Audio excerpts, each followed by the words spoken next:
My name is Logan Wolf, and you are listening to Everything I Did Wrong as a Church Planter, a 1,000,000-part series. What did they buy? And it didn't take me that long to figure it out either. And I say figure out that I did not know what I was doing.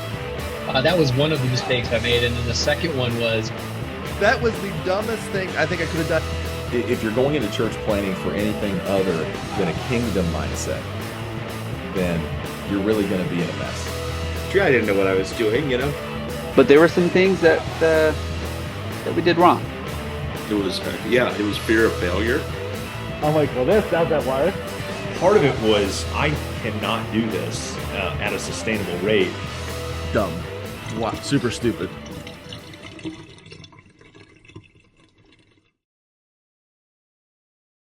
Oh my goodness. It is good to be talking to you again. I apologize for how long it's been. I was looking back on previous episodes. What was the end of May?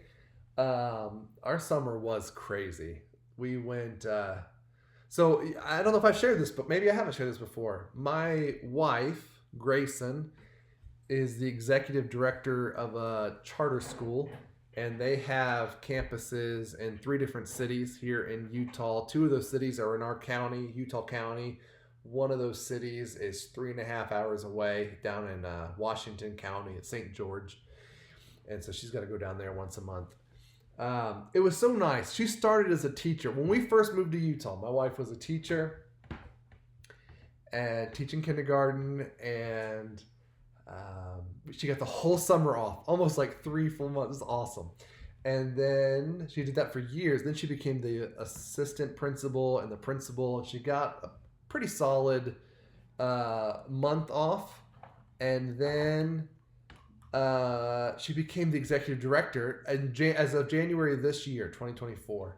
And she is lucky to get that same month off, July. So basically what happened, we did that episode in May, and I was working on some stuff, trying to connect with some people in June, simultaneously like planning our vacation, our family vacation for the month she was off, July. And then we just ended up like disconnecting. So we did something we had never done before. Maybe you have, I don't know. We drove across the country, which is so crazy because when we moved to Utah as church planters, like we didn't drive it.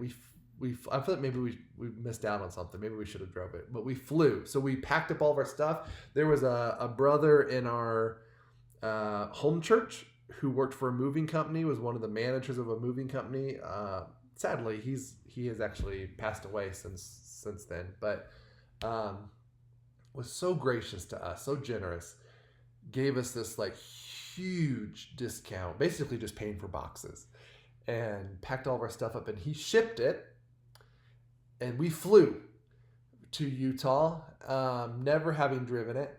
And in that story, like, unfortunately, our stuff was actually delayed. No fault to that brother, but our stuff was delayed on the road, and so we were 2 weeks in Utah having to arrive without our stuff, but it all got here and it was all intact and stuff. It was great, but we never driven. So for vacation this year, we usually, since we've been in Utah, not usually, like every year since we've been in Utah, we go back to North Carolina for vacation. We get a week at a beach house, Wrightsville Beach, where we grew up. And this year, as we were pricing out tickets, so now we have 2 children. It's me, my wife, and our 2 children, Jacob and Benny. And maybe you've heard me talk about them, but young kid boys. It was so expensive to fly. We're like, there's no way. Like my wife and I. So there was a list recently. I want to see if I can find it for the show notes because it's just funny. But it's like the least paying professions in America. And on that list is education, which is my wife's job, and clergy, which is my job.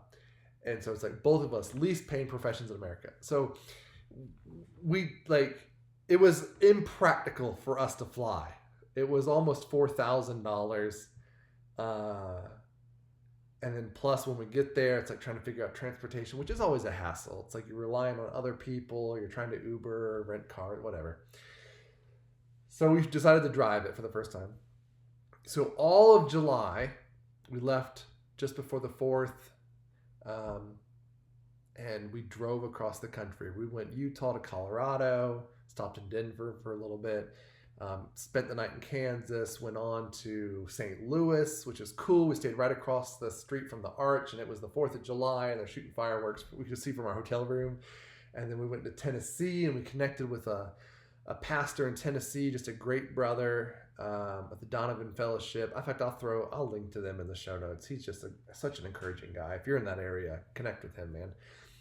And then on into North Carolina to the beach, and we were there for 2 weeks. We stayed at the beach house, Wrightsville Beach, where we grew up, and then my wife has some family at Emerald Isle, so we went over there for another week, and then drove back. And anyway, came back through, saw some friends on the way back, some church planters in Champaign, Illinois. I'll connect to them as well. We went to the Ark Encounter. Before we went to Champaign, we went to the Ark Encounter in Kentucky. I don't know if you've been there. I'm going to link to that too. July was a really cool trip, just the way that went. I think we were in, we didn't go from Tennessee into North Carolina. We went actually down through Georgia and South Carolina. Anyway, I'm going to link to some things in the show notes, just some different brothers and some attractions we went to if you want to kind of check those out. But now I'm back. So I'm trying to, as we come to the end of the year, this is this is September 30th. And I'm looking towards this third quarter or fourth quarter, the final part of the year, these last 3 months. And I don't know if you've read, I used to set like annual goals. I'm going to do this in this year. I'm going to do this in this year. And I read a book that was really is helpful. It's called The 12-Week Year, where instead of there's so much that can happen in a year. Basically the point is you can't, the variables are so many in a year. What if we just focus on the quarter and treated that like every week was a month? Let's just treat the quarter like a year and really kind of honed in. And I'll read that book once a year maybe, and I drift from it. But I love the premise. And so I reviewed it again, and I'm looking to October, November, December 2024 and some of the stuff I want to do. And one of those things was, okay, I got to be more. This podcast, very much a passion project, very much I want to share my experience, but it's more of a hobby.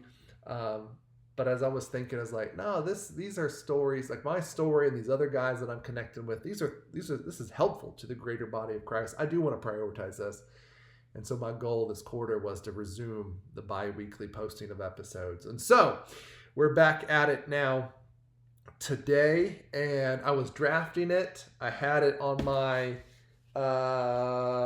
goal for the quarter, and I was trying to map out. No, this is the wrong one. It's this one here. It doesn't matter. You can't read it, but I was basically trying to map out 15 plus. I actually wrote it down 25 possible topics for the podcast. 15 plus. I ended up doing 25 potential guests for the podcast, and so I've got a lot to kind of press into the next little bit. And I got so excited about it. My goal was to actually post something in a week and a half. And I was like, I'm going to go ahead and start recording something now as I was drafting it. I want to go ahead and talk about this and get back into it. It got me excited. So I apologize. I look like a bum. I'm wearing, if you're watching this on YouTube, if this is audio, if you're listening to it in the podcast, who cares? You can't see any of this. I am wearing these blue light glasses. I'm trying to sleep better at night. And so I've got these glasses. They're not prescription. It's just blue light protectors. And I'm in a t-shirt. This is I do amateur strongman competitions. I don't know if I've mentioned that before. I may have. I feel like Isaac Moran jokes me about it all the time. He's such a dork. But I do these amateur strongman competitions. So this is from one I did earlier this year. But anyway, none of that. I want to kind kind of jump into this. So yeah, we took that vacation. I filled in a couple times. Again, just talking about what's been happening since this May episode.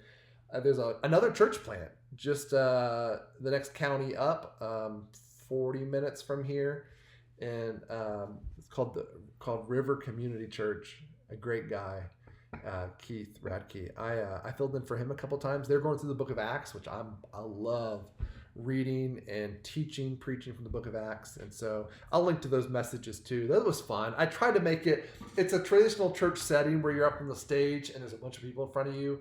But if you watch those videos, I tried to make it as interactive as I could. So there's going to be some back and forth there. But that was a good time. I did that. And then just recently, oh my gosh, I won't mention this too because this is so new to us. I grew up, I'm one of 3 brothers. So I got 2 younger brothers. And we have 2 boys, me and my wife. Anyway, me and my brothers growing up, no broken bones, which is crazy because we skated. We had a half pipe in our backyard. We go to skate parks. We surfed every day. All this kind of crazy stuff. No broken bones ever. 2 boys, we let them go down the street just a few days ago to a neighbor's house. They have a trampoline. One of the trampolines, I think it's if I'm not mistaken, it's set in the ground from what the neighbor told me.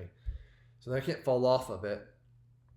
But our youngest, our 4-year-old, was jumping on it and fell somehow on the trampoline and broke his leg straight through, not a fracture, all the way through. So the last couple of days have been pretty stressful just with that. Took him to the Instacare where he's going to go to the pediatric orthopedist this week. It's all new to us. Anyway, so that's what's been going on the last little bit, and I've been talking about that for 10 minutes. So anyway, I'm just catching you up. I want to jump into this topic today as I'm drafting this. I'm excited about this topic. I couldn't wait to record it later. I'm just, okay, whatever. Let's just jump in and hit record. I don't even have my gear, so hopefully the audio and everything is good because I didn't even set anything up. I just hit record. So, okay, I want to talk about here is the mistake that I made. And we're talking about this season, the grand opening service, the launch service, and just what's immediately following. And this topic could go on either side of that, but here I didn't consider the importance of actually where we planted, the location of where we were pulling people together for our Sunday gathering, where the church plant was, where the people met. I didn't give that really any thought. For the first 5 years, I think I've mentioned this in a couple episodes before, but our church met in the conference center of a hotel. It was a Best Western. When we first signed the agreement, the lease, it was bought out or converted, or I don't know how all that worked with the hotel, but it became a Baymont Inn and Suites. And they still let us stay there. They didn't change anything with it. But we were meeting in their conference center in their hotel conference center. And so we looked at all different kinds of spaces. So I came out here, me and my wife, Grayson, we came out with the pastor of our home church. And I talk all about that relationship in a previous episode. Go check that out because that fell apart. It was ridiculous. What happened with our home church. It grieves my heart. But anyway, he came out. That's the only time he's been out to Utah was that trip before we moved. And then the pastor and the missions director of the local church that ended up facilitating, acting as our sending agency, Faith Missions. I think I've talked about that some in the past. Just a local church missions agency. So, okay, me and my wife, these 3 other guys come out to Utah. We looked at schools, talked to people, had meetings over just as a short trip, 4 or 5 days. Couldn't get into school. And it seemed to be more of a law, no, we're not going to rent churches at that time. Couldn't get into a school. At that time, there wasn't now Provo's got this huge convention center downtown. Stuff like that didn't exist. In 2011, that wasn't there yet. And so there was no convention center. We looked at other hotels throughout the city. And most of the conference centers, they were more like meeting rooms. They were tiny, they were small. Like you walk in, it's like just a conference table. Like you're going to sit 10 people around. Hindsight, that would have been plenty for what happened. But we're like, no, this isn't good. This isn't good. So we find this conference center at this Baymont Inn and Suites, huge for what we're needing. In fact, again, in that episode where I'm talking with, I talked with Isaac about how we set up our services. I talk about this space, but it was meant to hold like 160 plus people. And so great space, had these dividers, all this kind of stuff. And they were and it had a separate entrance from the hotel. Like you could come through the hotel or you could just enter from the parking lot. And they were only charging us $75 a week. Okay, so when I'm thinking location, where are we going to start our church plant? Like we're already like convinced. We're coming to Utah. I've been planning to come to Utah since I was 16. We've been raising money for a year and a half now. We're doing this investigatory trip where we're just trying to figure out a place to live and a place to meet. And I would be, to tell you the truth, what cemented this place for us was it was the only place that said yes. Like we're willing to let you rent from us. And it was only $75 a week. So super cheap. And it was a yes. So we're like, okay, this is it. And we got up to the parking lot and we the group of us, we prayed and we thanked God, like, okay, this could work. Again, hindsight, I would have used that space different, all this kind of stuff. But I'm talking about the location now. Like, okay, this is it. This is where God wants us. And we had a great, like that hotel. I don't want to, again, it's like when I was talking about sending agencies and all this different kind of stuff. The point of this is not to throw anyone under the bus. Definitely don't want to throw the hotel under the bus. They were so good to us, the management, the staff there, on both sides, when it was the Best Western, when it was the Baymont Inn and Suites, so good to us. Great relationship, not just with the price and setting things up. I think we only we were in this hotel for 5 years, like 5 years. How many Sundays is that? 250, 260 Sundays. Like so great to us. Only I think of one time when there was like they double booked and we walked in and was like, what's happening? But we had the time. Like they were still expecting us to meet. And I think I shared this in a previous episode. We walked in one Sunday and you know what?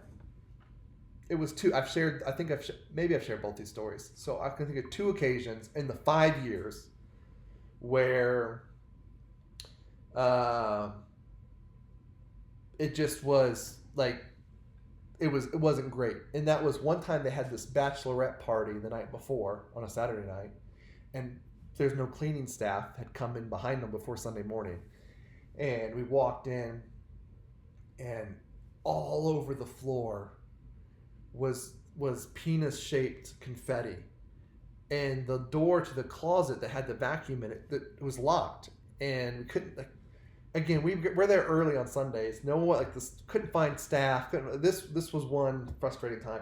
So we're there's 4 or 5 of us that had gotten there ahead of time. We're trying to scrape up all this confetti in our hands and try to throw it away. So that was that was a bad time. And then one time we came in and there was a family reunion or something happening, like a Mormon, and they were all Mormon. And I know that because all across, all over the entire conference center was those poster boards with quotes for Book of Mormon scripture quotes on them, just all the way around, side to side to side to side, all the way around the room. So we had to go oh my, so we just all right, pull them off the wall. I'm sorry, whatever family. And we're going to have to hang these up afterwards, or you're going to have to re-hang them up. So we pulled those all off and set this aside.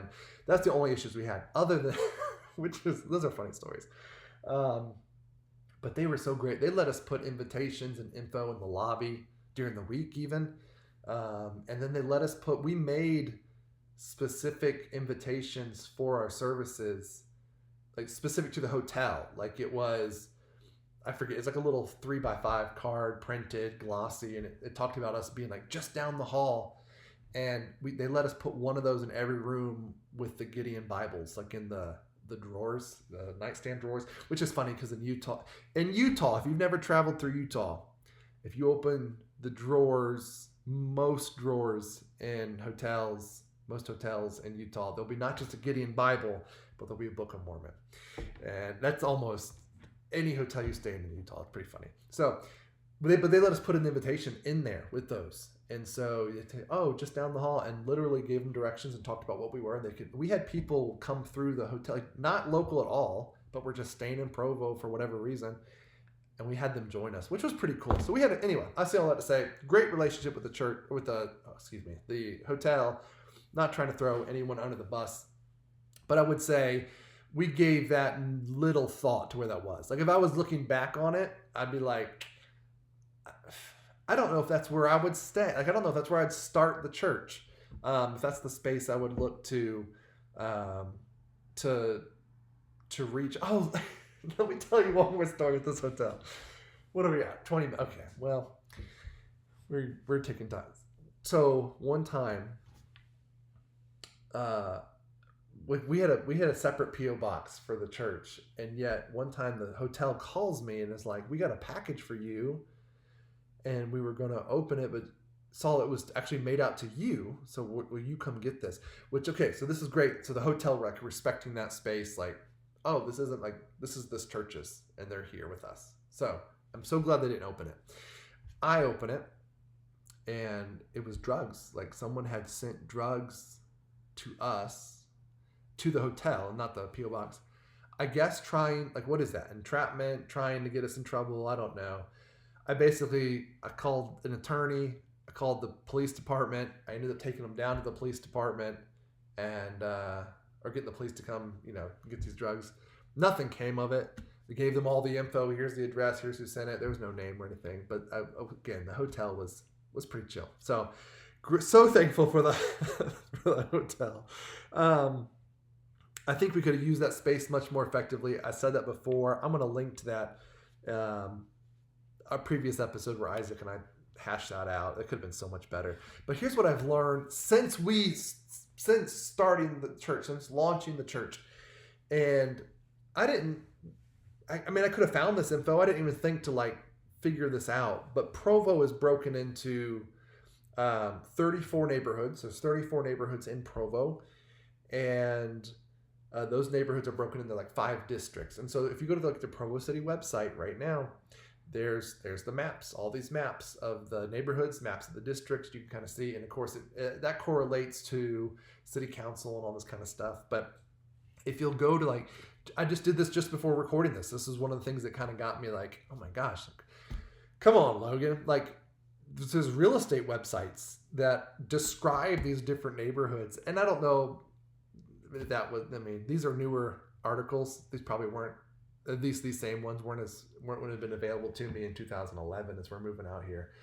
But I get online just a little bit ago, searching these neighborhoods. I see these articles from real estate companies describing these neighborhoods. And I'm like, oh my God, do we even think about the neighborhood we were starting our church in and what was around it? And the answer is no. I gave no thought to where we were. So, okay, context. The hotel we met in was in the Carterville neighborhood here in Provo. Carterville, which is almost at least at that time was almost all commercial. Grocery stores, small businesses, hotels, that kind of stuff. There's some apartment complexes and whatnot around it. Now it's those commercial areas are even more pronounced. And the apartments, they're adding apartments to this. So this is a kind of a mixed neighborhood, but a lot of commercial car dealerships, that kind of restaurants, all kind of stuff in it. And this hotel where we're meeting. So we meet in the Carterville neighborhood adjacent to it. So there's all these neighborhoods adjacent to it. So I look at these articles from these real estate agencies and they're describing some of these neighborhoods. So to the west, adjacent to Carterville would be Grandview North and Grandview South, 2 different neighborhoods, Grandview North, Grandview South. One of these real estate websites describes it as the place to go for luxury homes. So this is higher end homes in the city. And in fact, it goes on and it describes this as the average age, and this is based on the most recent, because this is a 2024 article, your most recent census info is the average age is 48. And it describes that this is older families and seniors. And that's true of both Grandview North and Grandview South. And then on the actual, you go to the other side, so you go to the east, and there's university neighborhood. And well, that's almost entirely BYU and student housing. And so that's you get people right out of high school or right off their mission. So they're 2 and 3 years older than a high school senior. And they're living there at the, there's some young families, they're getting married, they're still in school, all this kind of stuff. So you've got these extremes on either side of you. Of course, there's some neighborhoods north and south as well. But these websites are describing this. I'd given absolutely no thought to what was around us. And like I'm thinking now, like if I'm hindsight, if I had the mind to look up the different districts, areas, neighborhoods of my city, I might have said, no, we really need to press in here, or I want to try to press in here and not just go for, oh, they said yes, they're willing to, or, oh man, the price is great, $75, how are you going to beat that? And I don't know if that was strategic. In fact, okay, let me stop here. I don't need to hem haul around it. It was not strategic. That was just like, great, the first yes, we got no after no after no, other hotels, the schools, all this kind of stuff. No. Someone said yes, this must be what God wants. Maybe that's what God wanted. I don't know why. I don't know why that would be. So little happened in that space. But if we had just actually had a picture of the makeup of the city, I think that would have been great. Now, again, I'm Googling these things. Like today, I looked at this and got fired up and wanted to talk about it.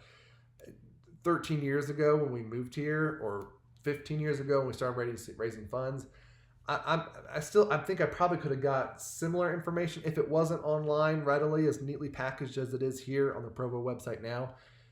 I mean, I probably could have called City Hall. I probably could have scheduled a meeting with the council member or the mayor or something and had these conversations. But so I mean, I think you could press into it if you're looking to start up now and press into these things. But this is where we were. These neighborhoods, no idea about these neighborhoods. I'm looking at this now and I'm thinking, oh my gosh, I don't know if the Carterville neighborhood is where I would have started it all. Like, I don't know if I would have messed with. I don't know if I would have messed with going into these Grandview neighborhoods, knowing that it was an older demographic and a higher income demographic. I might have swung into this university neighborhood and said, hey, it's going to look different. Like, it may not look like the church that we are from in North Carolina. And I talk about wrestling with that, not understanding biblical ecclesiology. And I think my first episode of this podcast, okay, if we press into college students, what does that look like? It's a transient population. It's a younger population.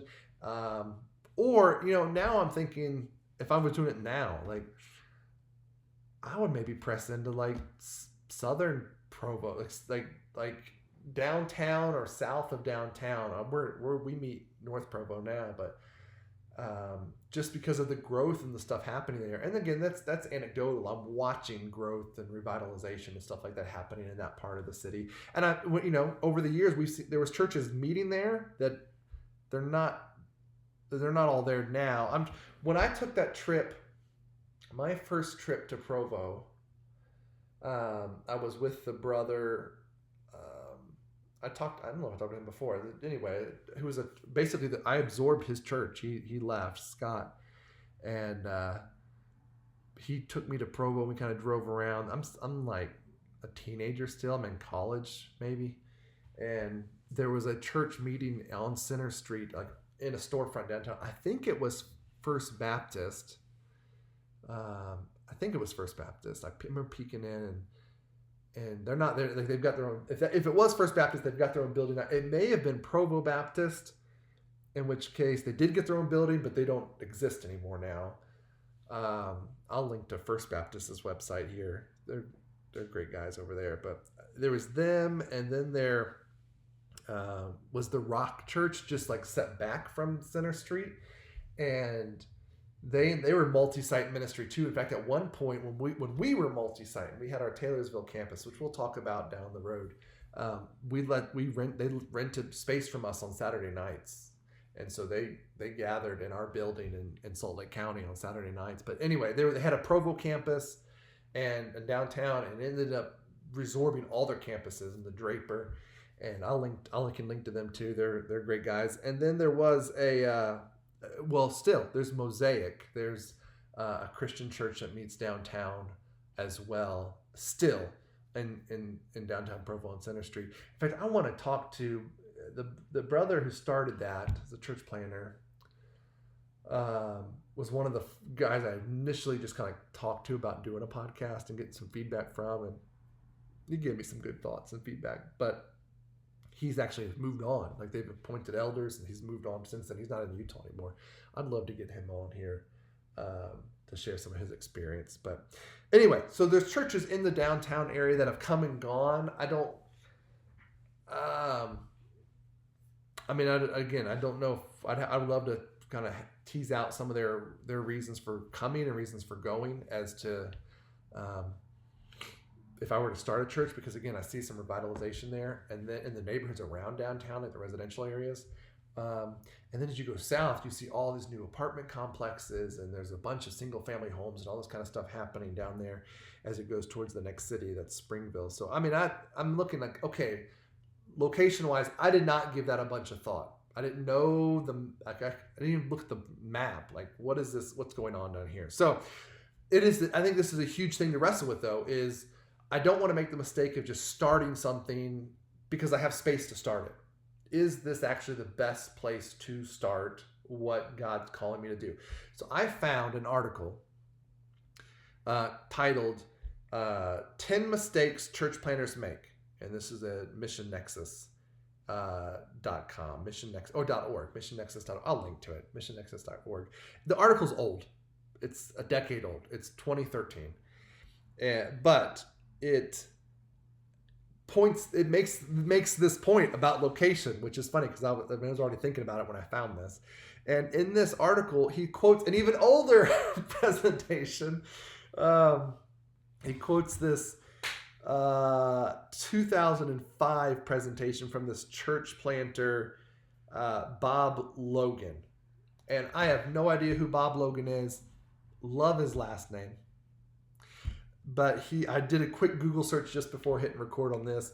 He's an adjunct professor at Fuller University. He's got his own site doing something separate. I don't know. He may be someone I try to reach out to as well, just to try to get his voice on here. But the article quotes a presentation he does in 2005 about church planting. And in this presentation on church planting, Bob Logan talks about how church plants often fail because of, quote, the wrong person, the wrong plan, and the wrong place. The wrong person, the wrong plan, and the wrong place. Wrong person, we haven't pressed too much into that in this podcast. And it's because I made an assumption. I am assuming you feel like you feel called of God into this. And he's gifted you that way. So you're gifted evangelistically, apostolically, kind of prophetically. We're going to go out and start something, catalyze something new. You've got that skill set. You see the need, like you recognize, I don't need to be, where there's a million churches already. I need to go where the need is, and so forth. And so we haven't talked too much about being the wrong person, but the wrong plan. That's this whole podcast, right? Just going about it the wrong way. But here's this one point: the wrong place. And so I imagine this: you could be the right person. I know I'm called of God. I know I'm spiritually gifted this way. I've got these skills, this talent, this ability. I've got this vision. Like I understand the lostness, the need for the gospel, and I've got a plan, a strategy, and it's been vetted. Like I've brought other voices in, and people have given me feedback and thought. We've got this kind of mapped out. Yes, this is what we're going to do. We've got the people in place, the team in place, whatever that entails, the money, the resources, the finances, and you take all this and you go to the wrong place. and it bombs and nothing happens. I mean, it would be like, so here I'm in the West. It'd be like going up to Montana and saying, we're going to open a beach resort in Montana. Or it would be like, we're going to go to Kansas and open a ski resort in the plains of Montana. Okay, excuse me, the plains of Kansas. Like, it doesn't matter if you've got the passion, the zeal, the ability, the strategy, the plan, whatever. You do it in the wrong place. It's not going to work. It's not going to work.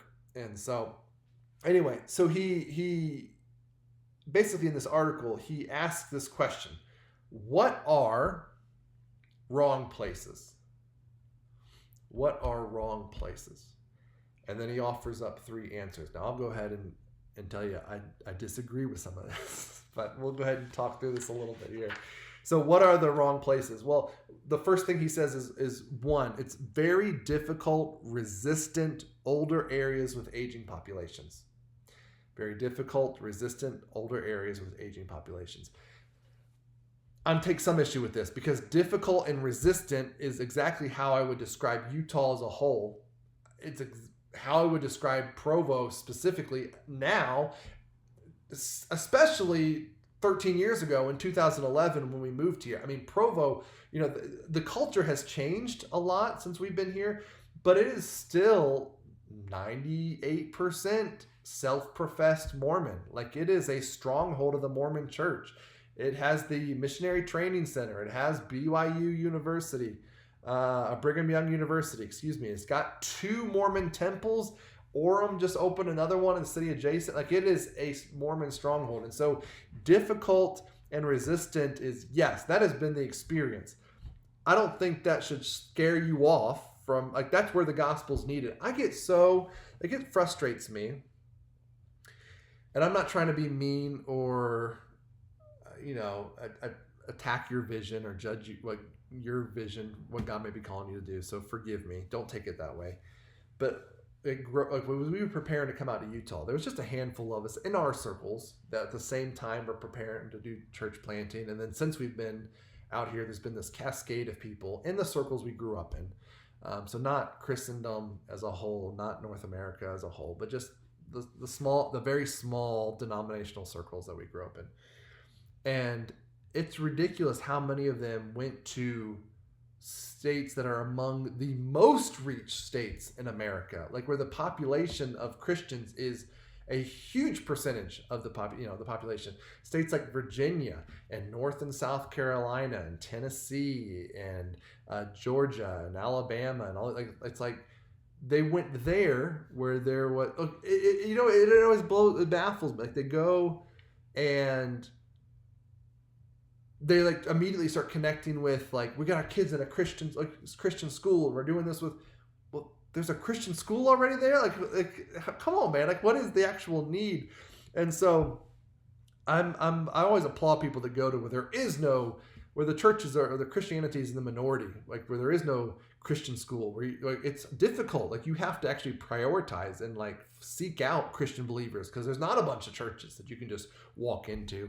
And so anyway, difficult, resistant, that's where we need churches. But the one thing about this statement I do agree with is it says aging populations.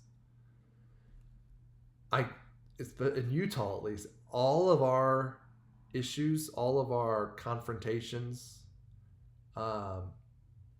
with people in the community have been older Mormons. I mean, there has been numerous times where we've been set up at events, and we did an episode on events and how we misused events and whatnot, but where, man, people would come up and like bait us for argument or come up with like accusatory, like in our face, and it was people that were 50, 60, 70 years old claiming to be, they're Mormon, and they were just like, why are you here, and what authority, where do you get your authority to say this, and it's just crazy. Like, so I do get that these are men and women, these are families that grew up, Mormon families that grew up under the prophet, 3-4 prophets ago. So not the most recent Mormon prophet, not even the last Mormon prophet, but the ones 3-4 prophets ago that were very adamant, like, we're Mormon, we're not Christian, and we're, the Christianity is apostate, and so I do get, like, there is something significant to the way that this older generation was raised in their faith and how that plays out with interacting with different faiths now. So that I do agree with. Like, there's a mindfulness of where might be the receptivity, not based on the big picture, like the worldview, but on just the generational perspective. And so, yes, it's saying aging population is something to be considered of. Older areas with aging populations. Number 2 is the article talks about rural areas where everyone knows everyone else. Again, it's interesting. I think Utah might be an exception to this because there's so many Mormons in the population, and that the Mormon church, it breaks down where you gather on a Sunday based on where you live. So they have what they call wards, congregations, and they basically break those down in Utah geographically, so that if you live within this area, you're part of this ward and you gather here at this time. So you don't get to choose which church you go to. I go to this place at this time because I live here. And because you live in this area, and the Mormon church does such a great job of facilitating, at least at a surface level, and not that there's not genuine relationships and deep relationships, but at least it tries to include everybody within that area. Like, everyone knows everyone, and there's different activities for the women and the men and the children and the holidays and all this kind of stuff for people here. I remember one time when we lived in our previous house in Orem, a lady came to our house and invited us to an event at the Mormon ward at their service. And I said, "Oh, is it this building right behind us?" Because we lived right behind us was a Mormon chapel, like a Mormon church building. And she's like, "Oh no, we go to the one over here." And it was because just the boundary was like through the street, like just because of where we lived, it cut, like, even though that was the closest building, that actually wouldn't have been our ward. She was inviting us to one across the neighborhood. And so, and so everyone knows each other in those areas. And so there's this close knit kind of relationships that is hard to break into as an outsider. Like, even in our neighborhood here now, everyone knows each other, and you'll get the people that do kind of come over and try. Like, we just got invited to something. We weren't able to go, just a conflict on the calendar, but someone just came over and invited us. But it was almost like this after, like, they invited us to something that was happening like that night. And so it was like, okay, everyone else, like, we're the outsider because we're not part of that gathering, that church, that ward. And so Provo is, Provo proper is 113,000 people plus, and the neighborhoods are close knit. And so no matter where you go in this medium size, it's a medium sized city, you're gonna be breaking into that. So this is compounded even more in Utah, at least in the literally rural areas, because they're so isolated from any kind of outside influence. So we've got some brothers we're working with in southern Utah that they live in cities that are 1,200 people, 1,500 people, and they have vision for counties across southern Utah. But the difficulty is just that it's like, in those communities, everyone in those small towns literally does at least recognize, if not know, everyone else. And so there is some difficulty there. Again, I say those people need the gospel. So I can't, to say you can't go to those places is, I think, a little ridiculous. And I'm so grateful for the brothers we have in our network that are down there kind of pressing into those rural areas. But then there's a third thing it says in this article. So number 1 was very difficult, resistant, older areas with aging populations. Number 2, rural areas where everyone knows everyone else. Number 3, areas where people are leaving. Yeah, I agree. That makes sense. If people are fleeing the area for some reason, I think you have to ask why, and then say, is there a way we can address this with the gospel? And if there isn't really, it's like, then is this the best place to pour in maybe our time and energy and resources? At least if you're trying to launch a new work, like, you could set up somewhere else and that be a place you pour into. but it maybe not be the place to set up your kind of home base. I don't know. Again, like I just shared, like if I was going to start something in Provo again, I'd look at downtown and southern Provo, these kind of areas. Mostly that's anecdotal because I'm observing where the construction is and people are moving in. But I mean, I'm sure I could go to at a city level, go to the city council, go to the mayor, and say, hey, where do you see the most growth? Like, we have a lot of growth going west Provo, even out by the airport. Like, hey, this may be a good spot to kind of scope out and set something up. But if you're just looking at, like, I don't know where to start it. I don't even have a city picked out yet. Maybe just broadly. I know a state. I know a region. You could just look up county statistics. I found this website, worldpopulationreview.com. I zoomed in U.S. counties, zoomed in Utah, and it showed me growth rates, positive and negative, for all 29 counties in Utah, and I could see where the most growth was and where people were leaving in Utah, and so stuff like that is helpful. But I'm looking for places that people are coming, and I'm looking for. One of the things as I think as you look at places, I've read this book right here. From Megachurch to Multiplication by Chris Galanos, and he's a great guy. I've read this with some friends across the country, and we actually did a Q&A with Chris. I'll link to that as well. He's a good guy, but in this book he uses an acronym PIPSY, PIPSY,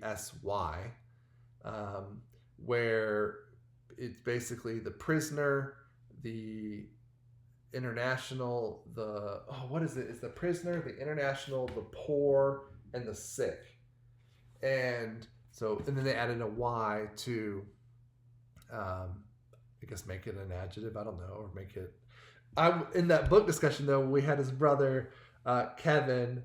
He's serving at a church in North Carolina right now, I believe. And he said, but the Y should be youth, so prisoner, international, poor, sick, and youth.